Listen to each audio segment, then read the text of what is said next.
All right. I think we're live. Okay, thanks.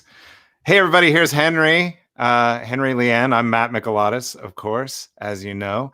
I'm a little late today. Sorry about that, but I see some of you are already showing up. The It's my Barons are fault. here. All on me. No. No. We don't assign blame on this show. It's a no fault show. All right. All right. So the Barons are here. Of your show. And then the Scales family is here. So this is a whole family. They say hi. We're back for more. And we're very excited to hear Mr. Family. Henry Lien sing. I also am excited. In fact, you have to, well, I'm sure he'll show this off in a minute. He has a special shirt on as well. Okay, we got another hi. Just saying hello. I know there's more of you out there. Yeah, this young woman she's a very difficult to beat pop culture knowledge person. You can bring up pretty much any fandom and she'll have something to say. Oh, cool. Milena is here. Hello, Milena. Greetings. Hi, Milena. Yeah. So, Henry, why don't we start with, you know what I was thinking this morning? I don't know if you remember this, but the first time I remember meeting you online, I think it was on Codex. You're on Codex, right? Or you were once upon a time? Okay. Yeah. So Codex is a science fiction like hangout for people who have at least sold one or two stories or gone to a kind of upper level writing course, things like that. And Henry was sharing that he had just gotten a story in a really big magazine that was about dolphins. And I was like, oh, that sounds amazing. And then you sent me a copy in the mail of the magazine. Like we didn't even know each other. You're like, I'll send you a copy. Now, yeah.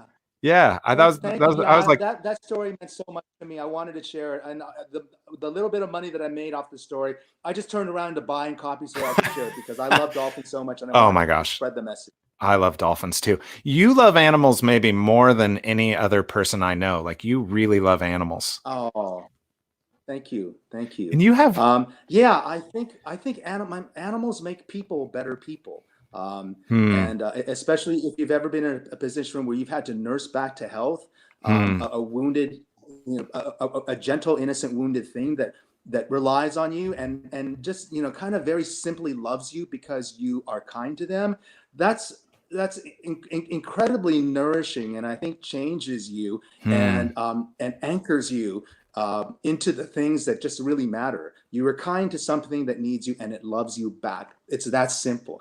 So there are wonderful things that people can get from animals. And I really do think that animals make people better people. That's what our family is. We have a rabbit right now that we're like the foster parents for the rabbit. So cute. Yeah,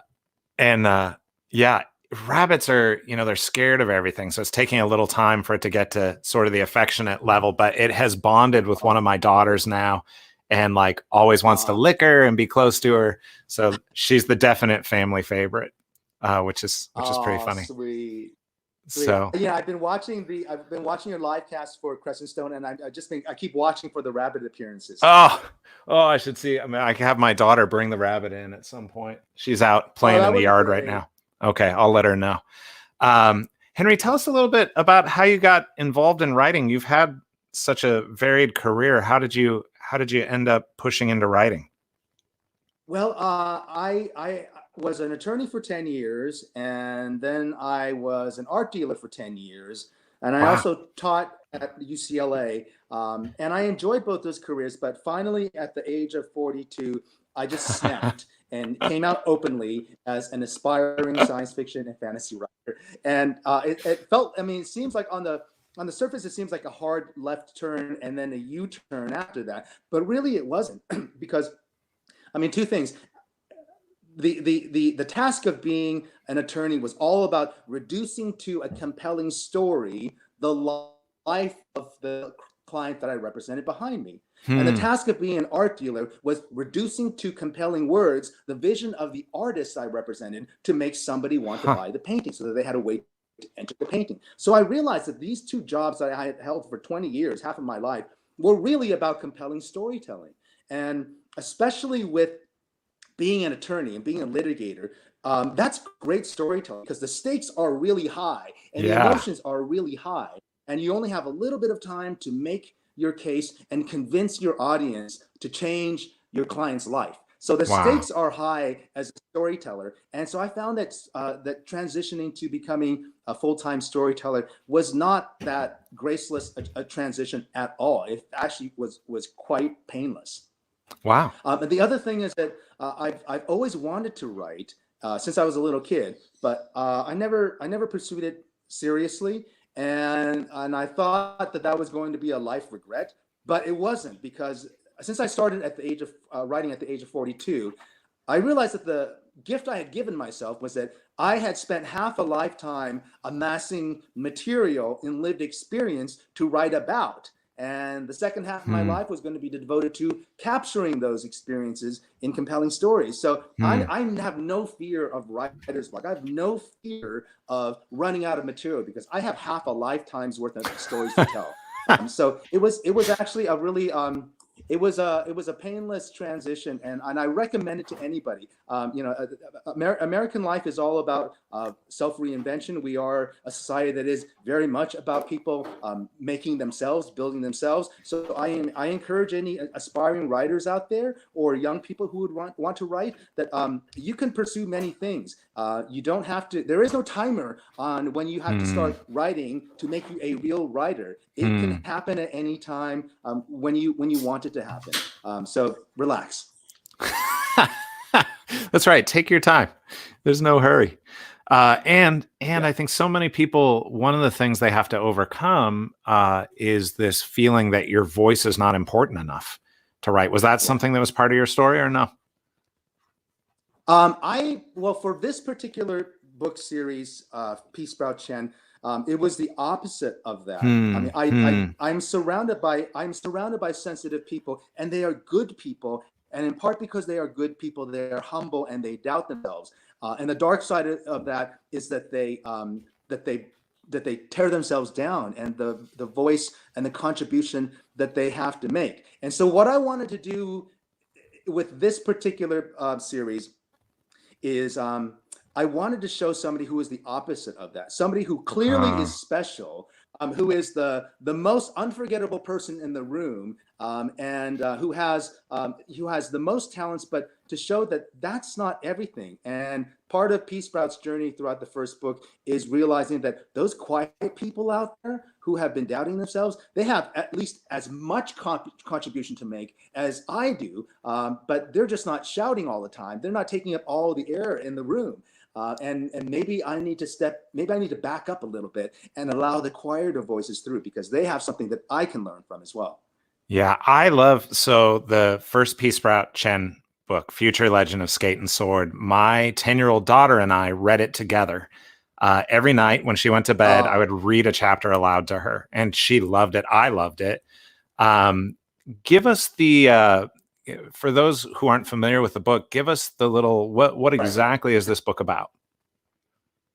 Okay, yeah, sorry, I got ahead of myself. So the book is a middle grade fantasy about a 14-year-old girl and her little brother who leave their homeland to come to a new country that's an island. And on this island, there is a special boarding school that is devoted to a fictitious sport that combines figure skating with kung fu. And the New York Times, for the adults in the audience, the New York Times described it as Hermione Granger meets Crouching Tiger, Hidden Dragon, Hmm. meets The Ice Capades, meets Mean Girls.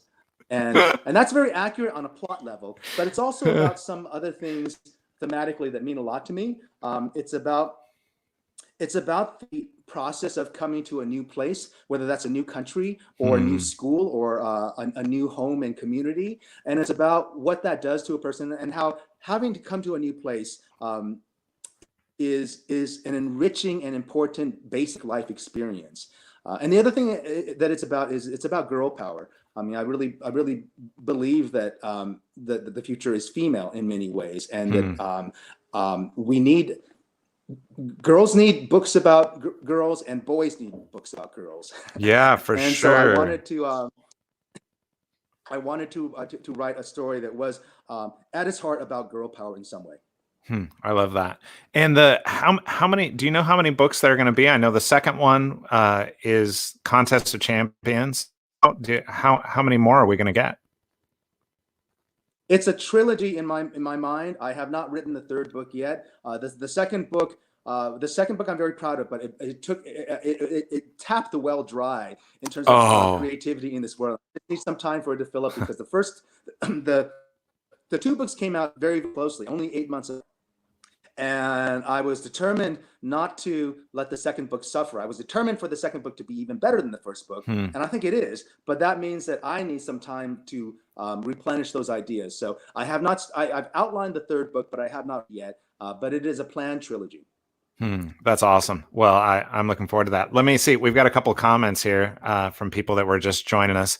Beth, who I call her Dr. Awesome. It's a long story, but she says, I'm here. Facebook wasn't working for me, so I came to YouTube. So much FOMO.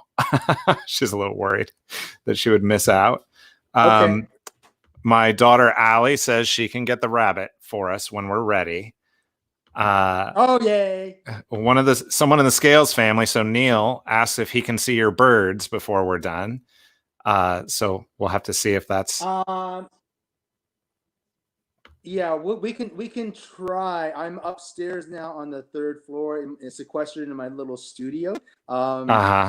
So it might But be. we'll see. We'll see if we can make it down there. Yeah, it's a little bit difficult because they're gonna start screaming their heads off once they see me. But we can consider at the end. But thank you for asking. Well, if nothing else, we can put pictures in the comments. You could send me a couple, and I'll throw them in there. Okay. And then all right, great.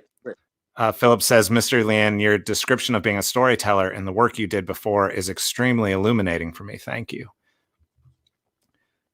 So yeah, good. I hope that you embrace that. Yeah. One of the things I love about the world of Peasprout Chen is that until relatively recently, a lot of American fantasy in particular is based in kind of medieval Europe, one way or another, or at least the feeling of medieval Europe. Right. And obviously, Peasprout Chen does a similar thing, but with Asian culture. Tell us a little bit about that. Yeah, I was actually thinking about that because I'm really enjoying the StreamYards of your reading from Crescent Stone. And one of the things that I kept thinking is that this has totally got this classic vibe of Lion, the Witch, and the Wardrobe. And I can't put my finger on exactly why. I mean, there aren't things that are matching up item for item, but I kind of recognize it because I can say the same thing about Peasprout. I mean, there, like for example, when is it Hanali? Is that the main character, the first character? Okay, when he comes, I'm like, okay, he's kind of like a Mr. Tumnus because he doesn't know about this world, but he's also totally the White Witch. And don't take that Turkish delight. Don't take the offer. You know it's going to be Turkish delight, and you know it's going to be bad news. So I mean, there are echoes of classic books in Crescent Stone, which I was really appreciating, and because I was trying to do that with Peasprout Chen as well. And I started writing because of one book. The book was Harry Potter and the Prisoner of Azkaban. Okay. I didn't have great gatekeepers and curators when I was a kid. I didn't have the librarians and teachers that guided me to the books that would really reach me. And so I discovered children's lit as an adult. I was an attorney when I discovered children's lit. And at first I was very resistant to Harry Potter because I was kind of a snob. I thought, well, if American kids are ingesting these books in these huge hysterical quantities, how good can they be? I mean, I was a total snob about that. But then I picked up the first book and I laughed and I cried. And I picked up the second book and I thought, wow, I can't believe that the second book is as good as the first book. And then I hit the third book, Prisoner of Azkaban, and I thought, oh my goodness, I cannot believe the level of craft in this. I don't know how she did this. This third book is the best so far. I mean, where is it going to end? And so it was very inspiring to me. But I didn't have the writerly skills to understand why that book was so delightful and then so engaging and so powerful. And so what I sat down, it was my first unwitting writing exercise. I sat down and I mapped out chapter for chapter what was happening in Prisoner of Azkaban in every one of these plot threads. And I learned a couple of things. I learned that, I mean, people talk about the about the appeal of Harry Potter being based on the magic world. I disagree. I think that the magic in Harry Potter is drawn from very beloved but well-worn stuff. Wizards and magic and witches flying on brooms.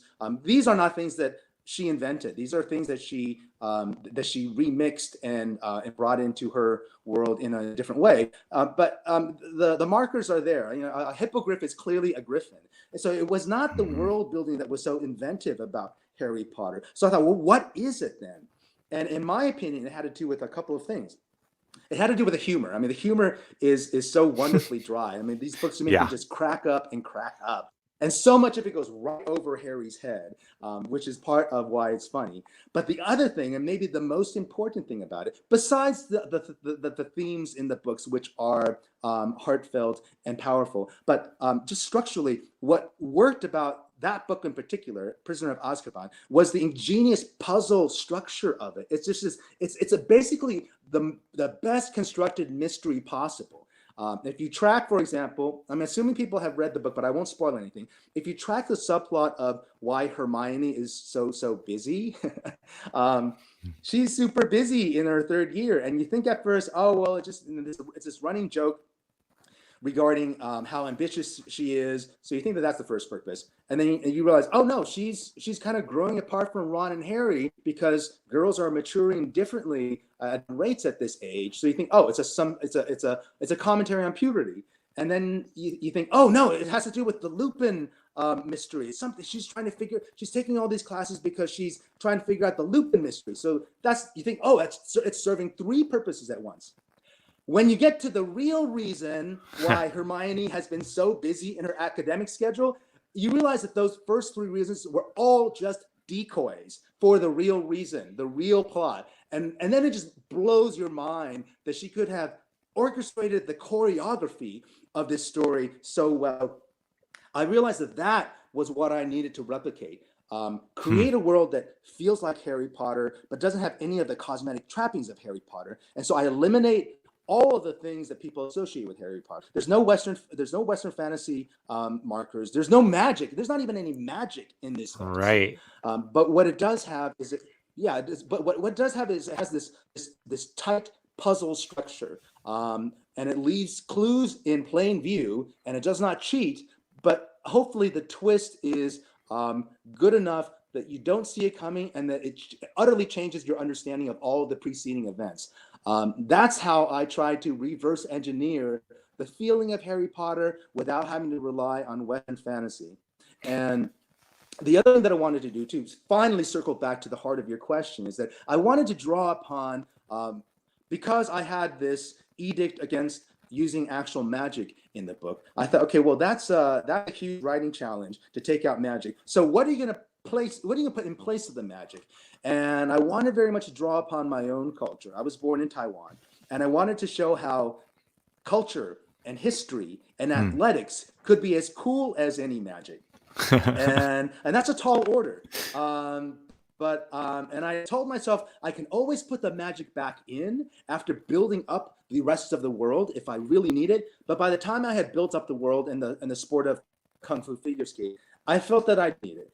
And so this really ends up being a love letter to my culture in many ways. And I think it's richer and more special because of that. We have so many fantastic books about magic. I didn't want to compete with that. I wanted to go under that in some ways. Well, and I would say, Henry, the fight scenes or the like skating scenes are delightful. And the other way that your books really feel like Harry Potter to me is the relationships. I think you have these really key places where the kids who love each other has that same feeling of Harry and his close friends. And then some of the kids that are the teachers and the other people that are on the outskirts or are actually in opposition to our hero, really similar. They're not cartoon villains at all. They're people that are in interaction. So I actually thought that when I was reading it, I think the New York Times suggesting Hermione is a part of the story. I think that's fair. Yeah, it definitely has that feel. Yeah. I mean, I remember I went to boarding school in New Hampshire, and that was maybe the most transforming experience of my life, because I arrived there.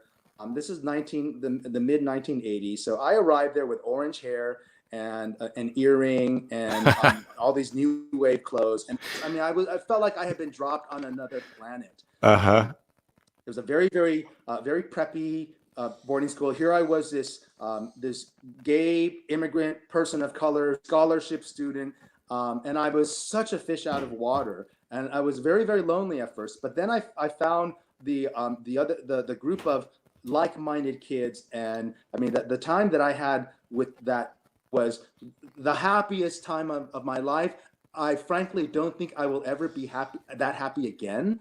And I'm okay with that, to have had that once in life. But it's that feeling of group chemistry. And we are, as a species, we are pack animals. And it's wonderful to be able to have this one-on-one connection, soul connection with somebody. There is something else called group chemistry as well that we long for. And I had that. I had that once. And I wanted to capture that in the Peasprout Chen book. So that's why friendship is so important. Even when the friendships are difficult and complicated, they're so important, and they are worth the struggle to preserve. Yeah, that's right. That's right. Well, Henry, everyone has been looking forward to. I've been telling them you're going to sing for us. So, which I did tell Henry. You're not surprised. Okay, good. Before we do that, as always, when we have a guest, I want to give away a copy of Henry's book, and we talked about it, and we thought the person so the book's probably best if you're age 8 or so or older.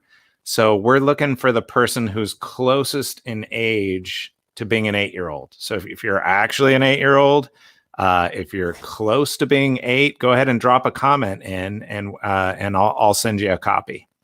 And I think Allie's going to go get the rabbit for us in a minute here. Maybe while Henry's singing. Okay. Actually, the Peasprout books have lots of musical moments in them, right?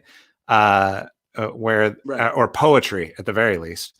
So you actually have a band, right, with you that your T-shirt's going to reveal to us? I do. This is from the second book, Nobody in the Fire Chickens, Wu Ming Han Bo Chi in Mandarin. And the second book, they are forced to form basically a rock band, a kung fu figure skating rock band. And it's amazing. For anybody thanks. Anybody who's read the first book, you know that Peasprout's not great with group projects. So having to work as part of a band is a huge struggle for her. But again, going back to the idea of group chemistry. I mean, we love rock bands. We love stories about rock bands because it is about these fiery personalities who have individual identities, but they also have to work together, or it's going to sound awful on stage. Right. And so that's very much what the second book is about. You know, in the first book, she gets a glimmer of what it's like to connect with friends, but then she's got to work with them, and they have to work in tandem, and that's a struggle for her. So that's what the second book is about. If anybody's read it, one of my favorite scenes is the scene where they get stuck with the tragic name of Nobody in the Fire Chickens for their band name. You'll see that if you read the book. But yeah, music is very, very important. I mean, I think that as teenagers we bond so hard with music. And you can put on a favorite song from when you were a teenager, and those chemicals in your brain just come flooding back, and those emotions come flooding back.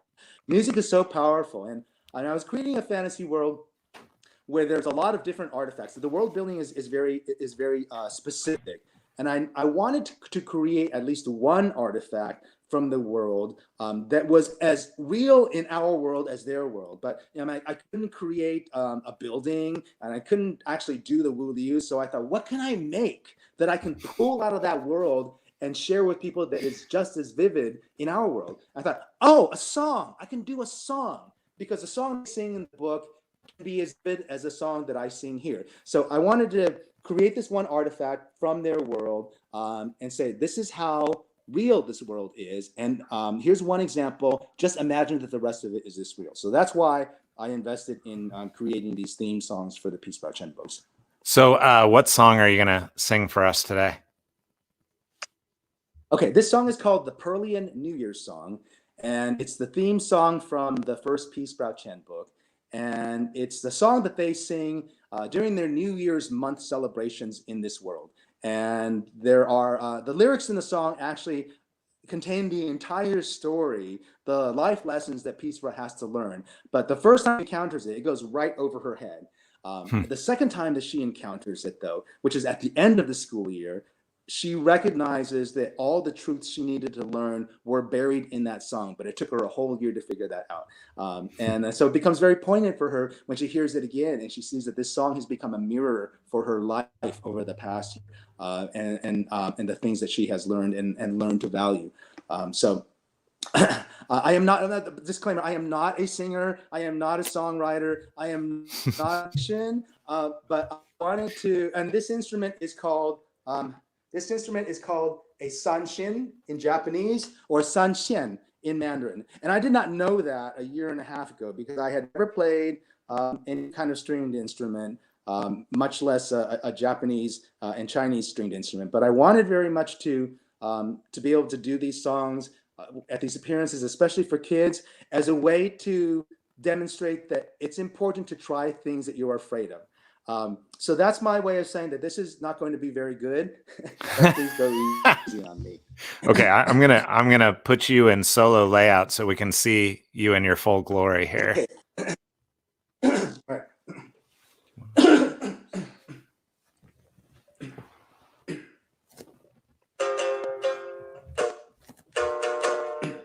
If I learned just one thing, then the year has not been wasted. If I traded one illusion for a revelation, if I kept just one breath, then the year has not been wasted. May we meet here in the new year. May we meet here in Pearl.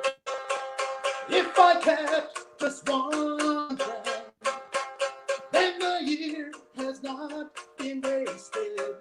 May we meet here in the new year. May we meet here in the new year. May we meet here in the new year. May we meet here in Pearl. May we meet here in Pearl. May we meet here in Pearl. Thank you. That's amazing. Thank you. Thank you. As you can see over here, our audience has grown. It's my daughter, Allie, and we have Hi, Kala. Allie. She brought Kala. Here she is. There she is. Hi, Kala. Hi, Kala. I love you, baby. Oh, look at those eyes. Oh, I my know. gosh, and a little nose. Well, I love her feet. I don't know if you can see it. Look how big they are. It's amazing. They're like little cat paws. Yeah, right. Hi, I love you. What a beautiful baby. She is. She's a wonderful little bunny. I let her out. We don't usually. Okay, I will. I let her out in the yard yesterday in the back. Just followed her around for like 40 minutes, and she was so happy, like just running around everywhere. We keep her a lot in the house. She's a house bunny, but she enjoyed getting outside a little bit yesterday. Henry, that was amazing. Thank you so much. I really loved it. Thank you. I think I love how it is also an example to us of what you were saying earlier, that we can always be reinventing ourselves, learning new things as we're going along. And actually, look, Dr. Awesome said something similar. What a fun song. Comforted to hear there's no timer on becoming a writer, and the book sounds like a masterpiece. So she's pretty excited. And then I think looks like thank you. Looks like Neil Scales just turned 11. So Neil may be our winner, it looks like. So Neil, I'll get a copy in the mail to you this week. So that's exciting. Oh, there's applause happening. I'm not sure. Neil rocks. Yeah, Neil. Good job. Also, just a reminder, everybody, we have Henry this week. Next week, we're having a book called The Girls Save the World in this one by Ash Parson. It's the story of some teenage girls that go to a zombie convention together only to discover that there are actual zombies at it. And, difficulties ensue. Don't forget to like, comment, or subscribe. And don't forget to go to Henry's website at henrylien.com.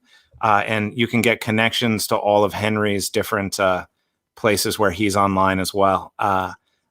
Henry's on the move. I think we're off, Neil, to see if we can see the birds. I'm gonna let people say goodbye to my birds. Hi, babies. Come on. Let's see if I can get them on my shoulder. Come on, sweetheart. Hey. You have two birds, is that right, Henry? Rocket.